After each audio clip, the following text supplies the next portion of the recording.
First section of the test is listening comprehension.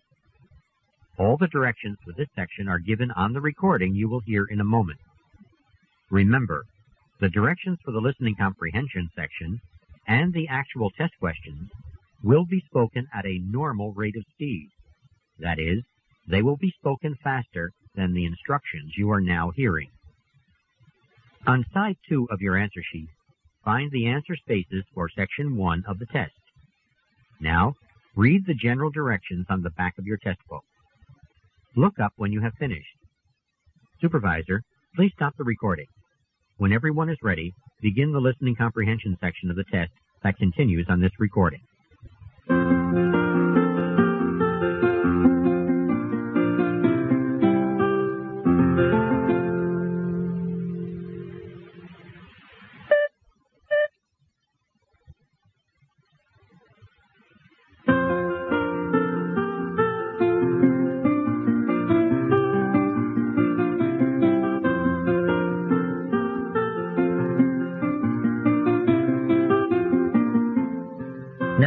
Begin the test of English as a foreign language.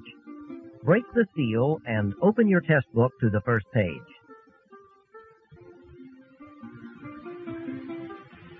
Read the directions for section 1 in your test book as you listen to the directions on this recording. Do not read ahead or turn the pages until you are told to do so. Section 1, Listening Comprehension. In this section of the test, you will have an opportunity to demonstrate your ability to understand conversations and talks in English. There are 3 parts to this section, with special directions for each part. Answer all the questions on the basis of what is stated or implied by the speakers in this test. Do not take notes or write in your test book at any time. Do not turn the pages until you are told to do so. Part A, Directions. In Part A, you will hear short conversations between 2 people. After each conversation, you will hear a question about the conversation. The conversations and questions will not be repeated. After you hear a question, read the 4 possible answers in your test book and choose the best answer. Then, on your answer sheet, find the number of the question and fill in the space that corresponds to the letter of the answer you have chosen. Here is an example. On the recording, you hear, "I don't like this painting very much." "Neither do I."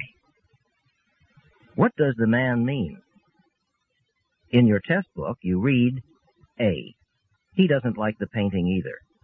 B, he doesn't know how to paint. C, he doesn't have any paintings. D, he doesn't know what to do. You learn from the conversation that neither the man nor the woman likes the painting. The best answer to the question, "What does the man mean?" is A, he doesn't like the painting either. Therefore, the correct choice is A. Go on to the next page.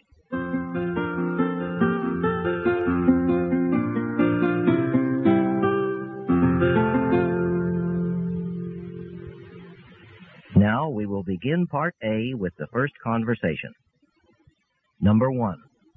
I'm not going swimming in the lake unless it warms up outside today. Me neither. Unfortunately, I think it's supposed to stay this cold all day. What can be inferred about the speakers?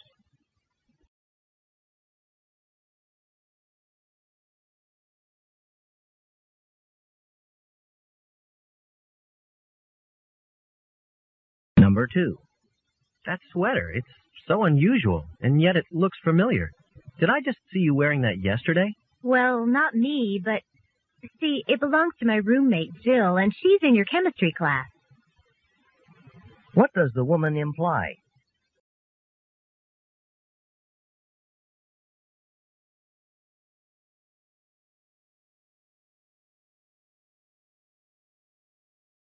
Number 3. This toothache is killing me. I was hoping it would just go away, but it's getting worse by the minute. What did you say the name of your dentist was? I told you last week to make that appointment. What does the man imply?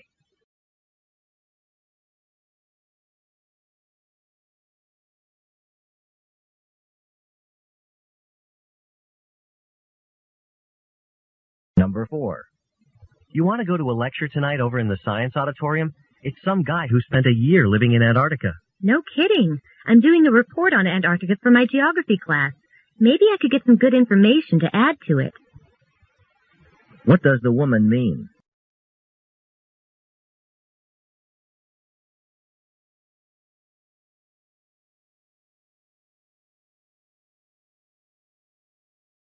Number 5.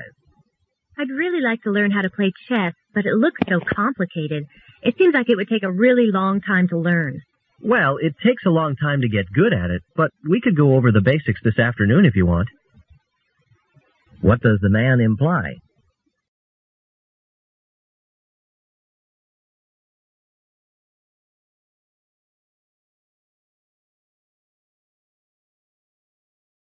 Number 6. Do you think you could lend me that novel when you're finished with it? I've been looking all over for a copy, but apparently it's sold out at all the bookstores. Oh, it's not mine. It belongs to Alice. But I'll see what she says. What will the woman probably do?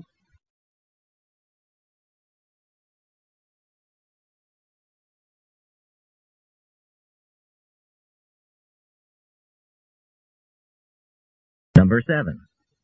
Are you going to try some of this chocolate pudding? It's incredible. Well, to be honest with you, I've never been a big fan of chocolate. What does the man imply?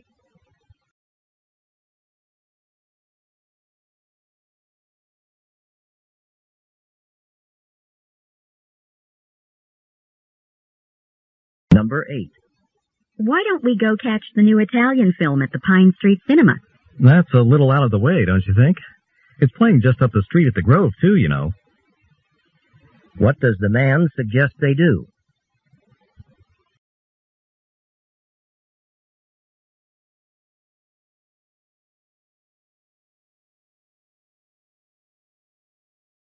Number 9. Hi. I know Dr. Wilson's out of town at a conference, but I was wondering, since she won't be back till next week, if you could check in your computer records and find out how I did on her midterm exam? I'm sorry, miss, but I'm not authorized to give out that kind of information.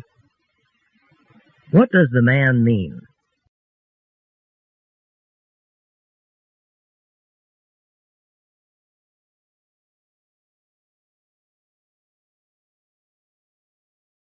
Number 10. You wouldn't believe the line at the Auto Inspection Center. I waited more than 2 hours to get through it. That's what you get for waiting until the last day of the month. What does the woman imply?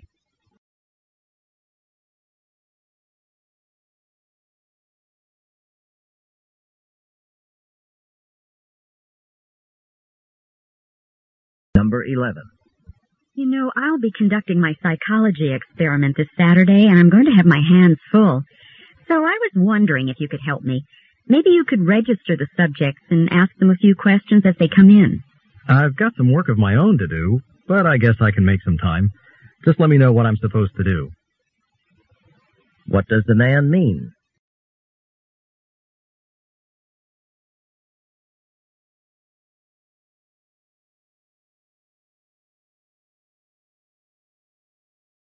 Number 12. Did you ever get around to cashing that refund check from the bookstore? Oh, gosh, you know what? I must have mislaid that in my desk somewhere, but thanks for reminding me. My funds are running low, so I'd better find it soon. What will the man probably do?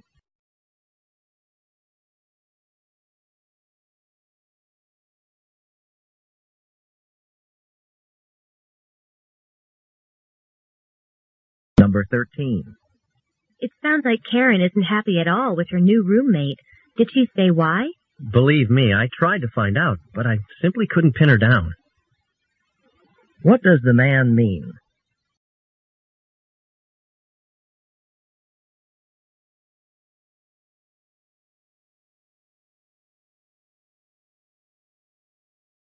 Number 14. Oh, Professor Jackson, I was wondering what, if you've had a chance yet to look at my thesis proposal? Well, I know you gave it to me over a week ago, but to be honest, I've been swamped with other things. What does the professor imply?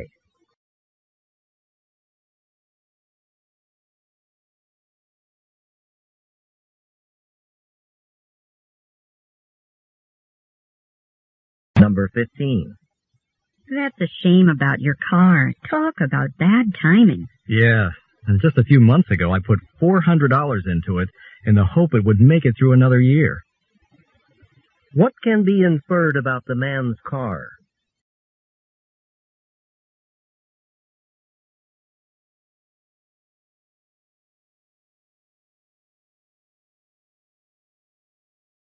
Number 16. This stew is delicious. I'd love to be able to make it myself. Why not? You can get all the ingredients at any supermarket. Here, let me get a pencil and paper. What will the woman probably do next?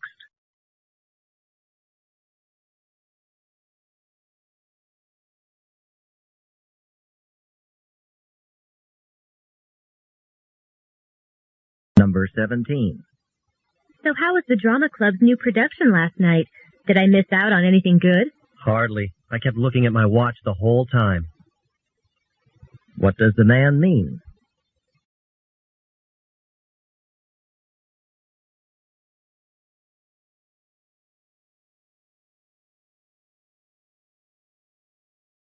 Number 18.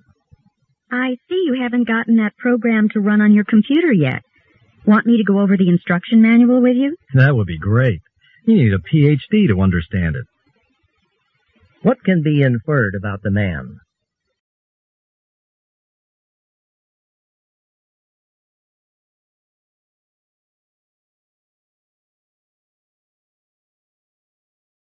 Number 19.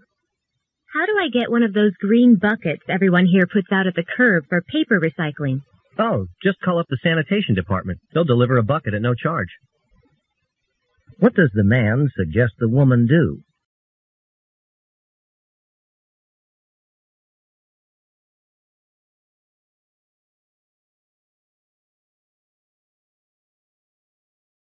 Number 20.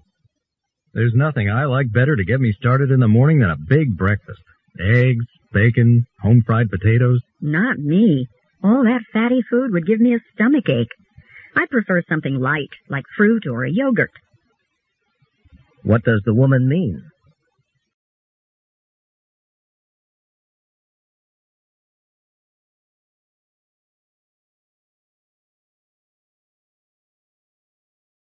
Go on to the next page.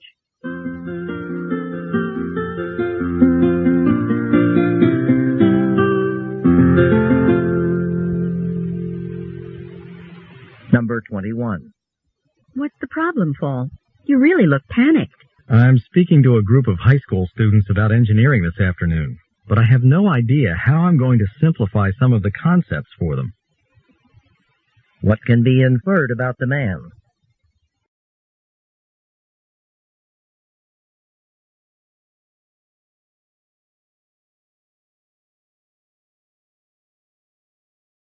Number 22. Well, I'm never doing this again. 7 courses in one semester is just too much. I don't have a minute to myself. I hate to say this, but I told you so. What does the man mean?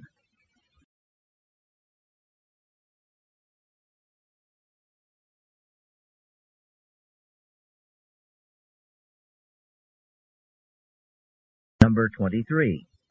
Do you think we could use your pickup truck to take the telescopes out to the field again this weekend? To be honest, I've got a lot of dents in my truck from the last field trip. Maybe someone else can help out this time.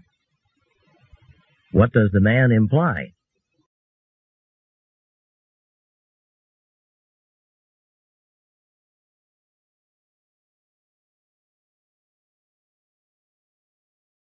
Number 24. Do you think Dr. Luby will lead a theater trip to Broadway in New York City again this year?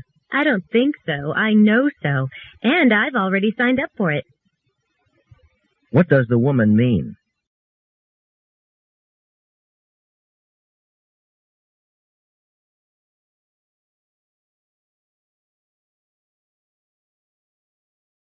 Number 25. Tomorrow we're having our first test in my history class. I'm really worried about it. You've taken one of Dr. Parker's tests, haven't you? I hear they're impossible to pass. I don't know who you've been talking to. My experience was just the opposite. What does the man imply?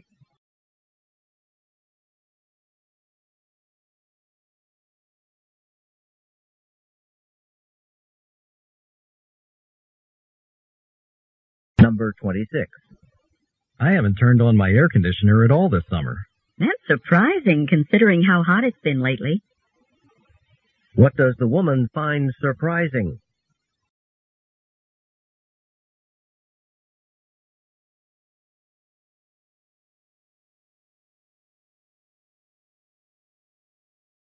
Number 27. Hey, congratulations on winning the essay contest. That $1,000 prize money should really come in handy.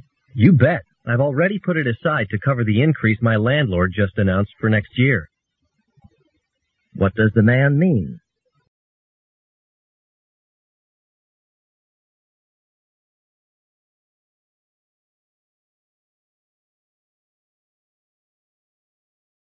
Number 28. You know, we never went over Chapter 16 in class. What do you think the odds are that Dr. Baum will include it on the test? He's been known to do things like that, so I wouldn't put it past him. What does the man say about Dr. Baum?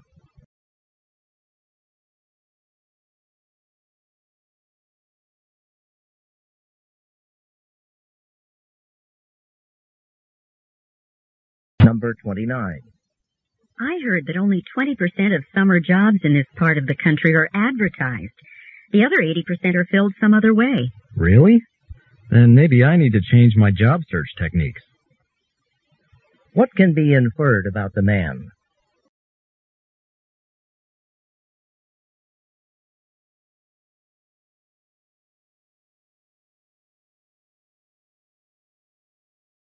Number 30. I don't remember the assignment offhand, but I've got it written down at home. How about if I call you tonight? If you call before 9, just leave a message with my roommate. Why will the man call the woman?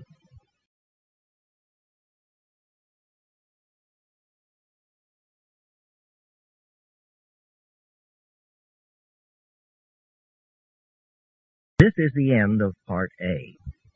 Go on to the next page.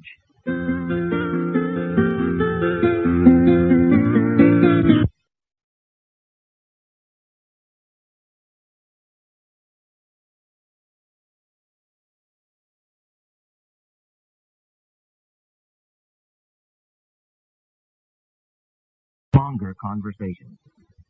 After each conversation, you will hear several questions. The conversations and questions will not be repeated.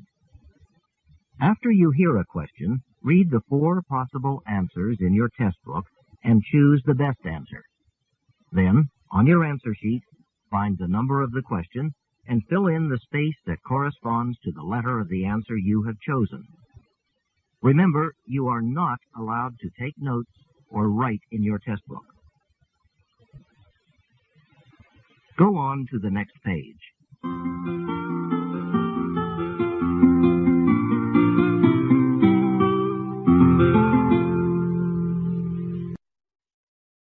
Now we will begin Part B with the first conversation.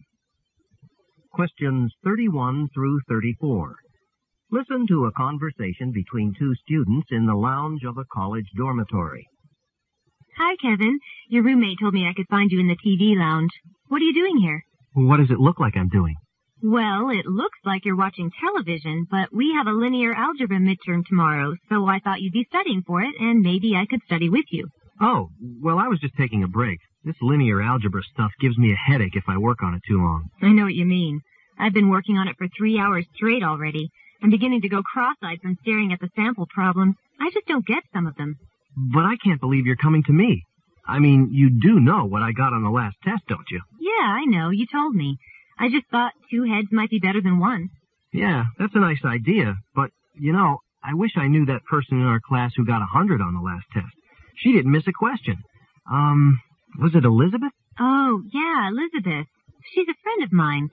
She'd be a big help right now. Why don't I give her a call? What, at this hour? It's already 10:30.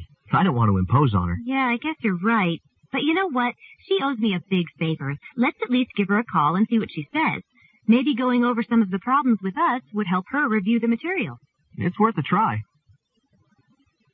Number 31. What are the speakers mainly discussing?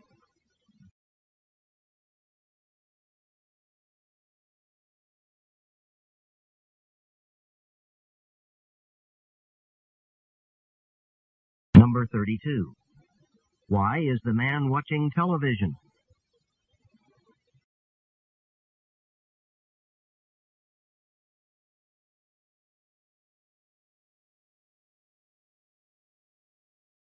Number 33.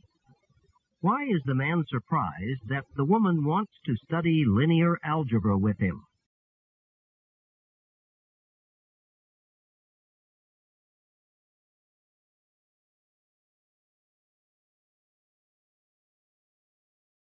Number 34. Why doesn't the man want to call Elizabeth?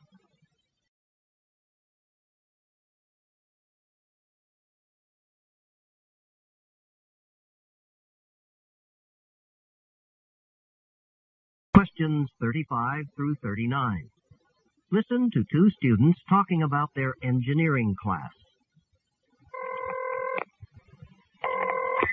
Hello? Hi, Amy. This is Bill Jones. Oh, hi, Bill. You weren't in engineering class today, were you? I have the flu. I was wondering if you could tell me what went on. Actually, we had an interesting class. Dr. Collins talked about a new type of fuel. Oh, yeah? Uh-huh. It's called dimethyl ether, or DME. Oh, I remember reading something about DME. It's mostly used in spray cans, right? Right. DME doesn't destroy the ozone, so it's environmentally friendly. But doesn't DME pollute the air if it's burned in an engine? No.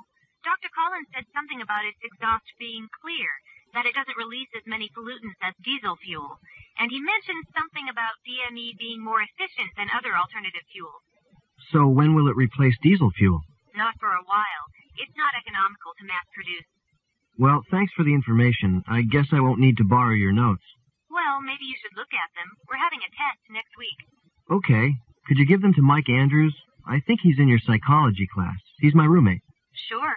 I hope you're feeling better soon. Thanks. Me too. Bye. Bye. Number 35. What is the conversation mainly about?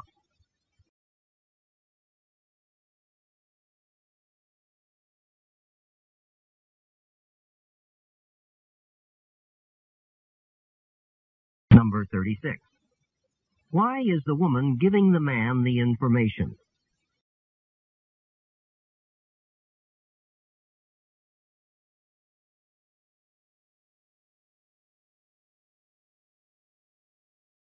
Number 37. What effect will the increased use of DME instead of diesel fuel probably have?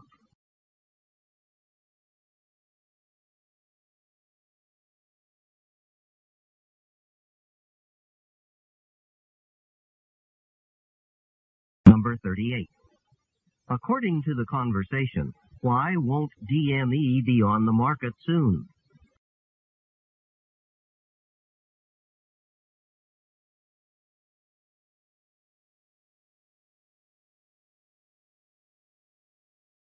Number 39. Why does the woman suggest the man look at her notes?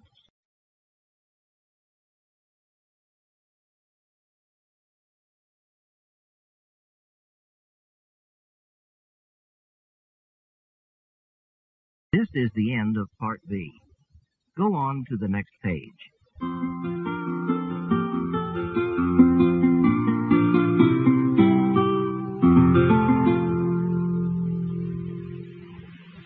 Now read along as the directions for Part C are being read. Part C. Directions. In this part of the test, you will hear several short talks. After each talk, you will hear some questions. The talks and the questions will not be repeated. After you hear a question, read the 4 possible answers in your test book and choose the best answer. Then, on your answer sheet, find the number of the question and fill in the space that corresponds to the letter of the answer you have chosen. Here is an example. On the recording you hear, "Listen to an instructor talk to his class about a television program." I'd like to tell you about an interesting TV program that will be shown this coming Thursday. It'll be on from 9 to 10 p.m. on Channel 4. It's part of a series called Mysteries of Human Biology. The subject of the program is the human brain, how it functions and how it can malfunction. Topics that will be covered are dreams, memory, and depression. These topics are illustrated with outstanding computer animation that makes the explanations easy to follow. Make an effort to see this show. Since we've been studying the nervous system in class, I know you'll find it very helpful. Now listen to a sample question. What is the main purpose of the program? In your test book, you read A, to demonstrate the latest use of computer graphics. B, to discuss the possibility of an economic depression. C, to explain the workings of the brain. D, to dramatize a famous mystery story. The best answer to the question, what is the main purpose of the program, is C, to explain the workings of the brain. Therefore, the correct choice is C. Now listen to another sample question. Why does the speaker recommend watching the program? In your test book, you read A, it is required of all science majors. B, it will never be shown again. C, it can help viewers improve their memory skills. D, it will help with coursework. The best answer to the question, why does the speaker recommend watching the program, is D, it will help with coursework. Therefore, the correct choice is D. Remember, you are not allowed to take notes or write in your test book. Go on to the next page.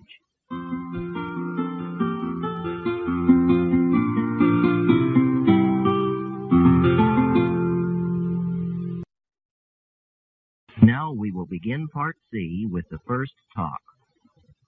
Questions 40 through 43. Listen to part of the talk in a literature class. Okay, you'll remember I've mentioned that it's important to read the assigned poems aloud so you can develop an appreciation of the sounds of the poetry, the rhymes, the rhythm, the repetition of words or sounds, and to get a sense of the interplay between the sounds of the words and their meaning. This is really critical as we move into modern poetry, especially by writers who place so much importance on sounds that the meaning becomes all but irrelevant. Like this line by Gertrude Stein that I like to quote. Listen. Listen as I say the words. Rose is a rose, is a rose, is a rose. Taken literally, this would seem to be an empty statement, one which gives us no information. But the purpose of a poem need not be to inform the reader of anything, but rather to evoke feelings, to create a sensual, aesthetically pleasing experience. Now, Gertrude Stein was better known for her prose than for her poems, but I like to quote this line because of its musicality and because I think it helps open up our awareness to the unconventional lyricism of contemporary poets. You'll see this in your homework tonight as you read the poetry of John Ashbery, especially if you read it out loud, which I recommend you do.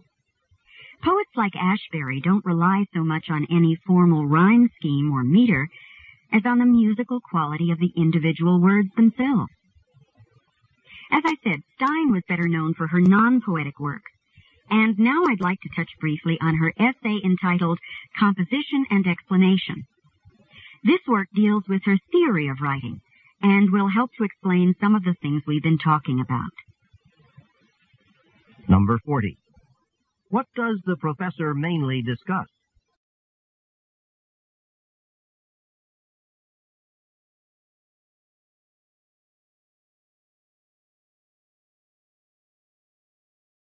Number 41.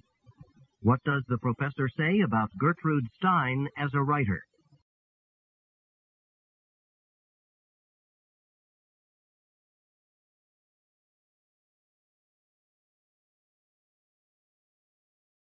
Number 42. Why does the professor quote the phrase, "Rose is a rose"?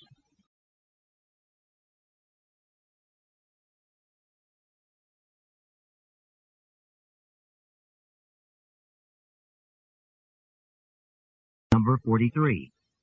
What does the professor recommend the students do as part of their homework?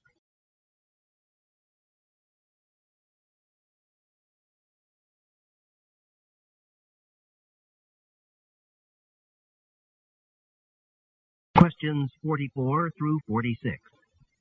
Listen to a talk in a class about United States history. Last week, you recall, we discussed the early development of railroads in the United States. Today, I want to mention an even earlier form of transportation, one that brought the first European settlers to America, and that's the wooden sailing ship. From colonial times, sailing ships were vital to the economy. Many coastal towns depended on fishing or whaling for employment and income. This was especially true in the northeastern states, and there, the wood from nearby forests and the skills of local designers and workers also formed the basis of an important shipbuilding industry. But the big profits were to be made on trade with faraway places. And since sea captains often became part owners of their ships, they had a strong interest in the commercial success of their voyages. So these Yankees, that's what U.S. sailors and officers came to be called, they carried on a very profitable trade with other parts of the world. The high point of this trade came in the mid-19th century, with the introduction of the clipper ship. The enormous Yankee clippers, with huge sails reaching nearly 200 feet into the sky, could carry passengers and cargo from New York, around South America, to San Francisco in less than 3 months, and clear to China in just half a year. At that time, this seemed unbelievably fast and efficient. But in the 1860s, more reliable steam-powered ships began to take over, and soon the important role of sailing ships in the U.S. economy would come to an end. Number 44. What aspect of United States history does the professor mainly discuss?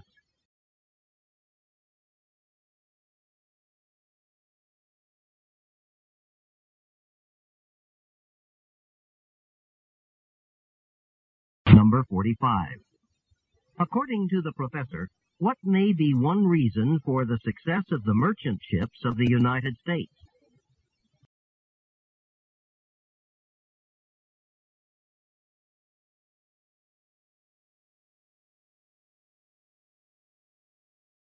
Number 46. What does the professor say about clipper ships?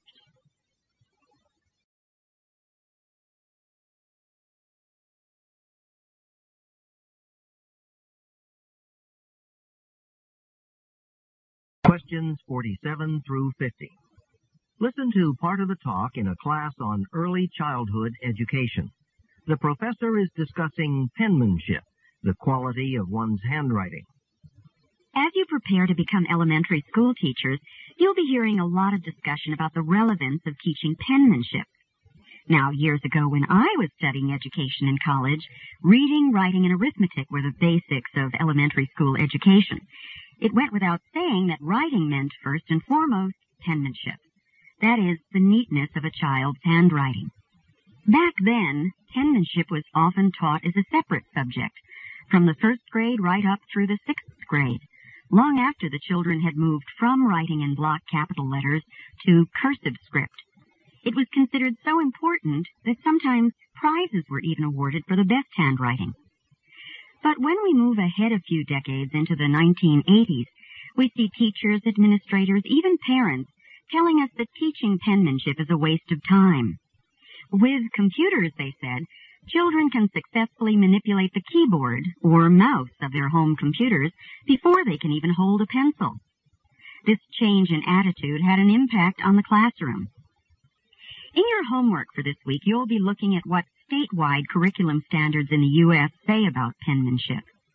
You'll see that in many states, penmanship has been de-emphasized in the required curriculum, especially in the later years of elementary school.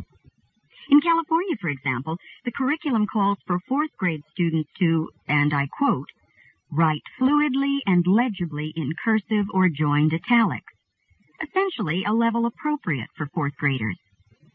But after this, the curriculum makes no further mention of penmanship in grades 5, 6, or beyond. Any higher level of quality or neatness is simply not among the curricular objectives. Your assignment is to look at what the curricular standards for all 50 states say about penmanship. Number 47. What is the professor's main point about penmanship in early childhood education?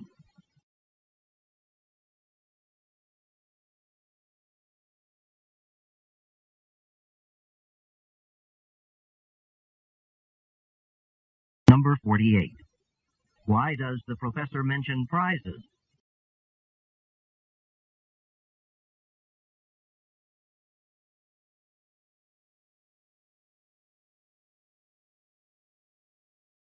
Number 49. What will the students read about for homework?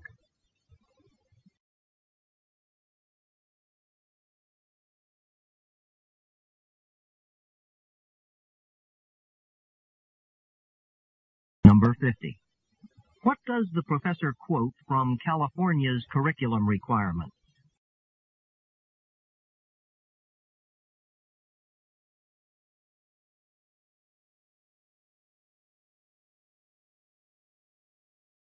This is the end of Section 1, Listening Comprehension. Stop work on Section 1. This is a reminder. At the end of the test, the supervisor will collect all of the test books. You may not leave until all of the test books have been collected. End of recording.